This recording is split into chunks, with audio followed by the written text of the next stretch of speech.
આરા નો નીકળતા કે કેમ તાકે ઈ વરસાદના પાણીએ જેટલા પલળ છે એ ગાંડા થઈ જાય એટલે રાજા નો નીકળ્યા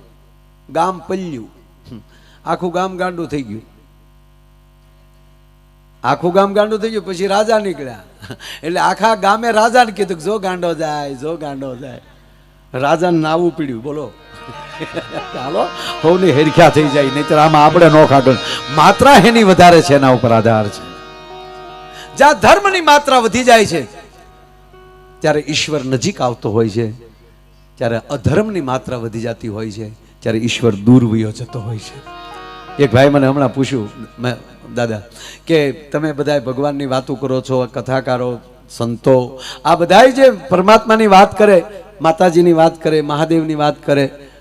તો અત્યારે ગાયોની કતલેઆમ થાય છે આવા અનેક કાર્યો એવા ખરાબ થાય છે તો કેમ ભગવાન રોકતા નથી એટલે મેં એને ટૂંકો જવાબ આપ્યો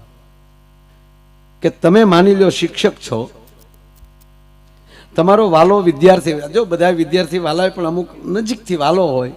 એ વાલો વિદ્યાર્થી હોય અને એ પરીક્ષા આપી રહ્યો હોય અને તમારા શિક્ષક છે એ સુપરવાઇઝિંગ કરી રહ્યા હોય ઓલો પેપર લખતો હોય ઓલો સુપરવાઇઝર તરીકે ઉપર આટા મારતા હોય તો એના વાલા વિદ્યાર્થી પણ હોય અને એ આ ઉપર જોતા જોતા લખતા હોય જોતા હોય આ પેપર શું લખે તો મેં કીધું સારું લખતો હોય તો સારું પેપર તમે કહીએ કહો શાબાશ બરાબર લખે છો લખતો રે કહી શકો તો કે ના ખરાબ જો ખોટું લખતો હોય તો કોઈ દી ચાલુ ઓલે કહીએ કે હે આ લખમાં નાપાસ થાય કે ના તો એ શું કરે તો કઈ જોયા કરે મેં કીધું સાંભળી લે ગાંડા આ કળયુગ છે આ માનવ જાતની પરીક્ષા છે અને ઈશ્વર ઉપરથી જોવે છે કોણ કોણ કેવા કેવા પેપર ભરે છે બાકી તો ઉપરથી આપ જયારે પરિણામ આવશે ને ત્યારે ખબર પડશે જો આપણે એક માન્યતા છે ને બધા કે સ્ત્રી ને પુરુષ આમ તો જો કે જોડ પહેલેથી હાલી આવે હાવણો હાવણી કળશો ટબુડી ઘડો ગાગર આવે ને ઠેઠલી સમસો સમસી સમસો સમસો છે દાળ ભાતમાં બધામાં હાલ્યો જાય સમસો આ જોડ છે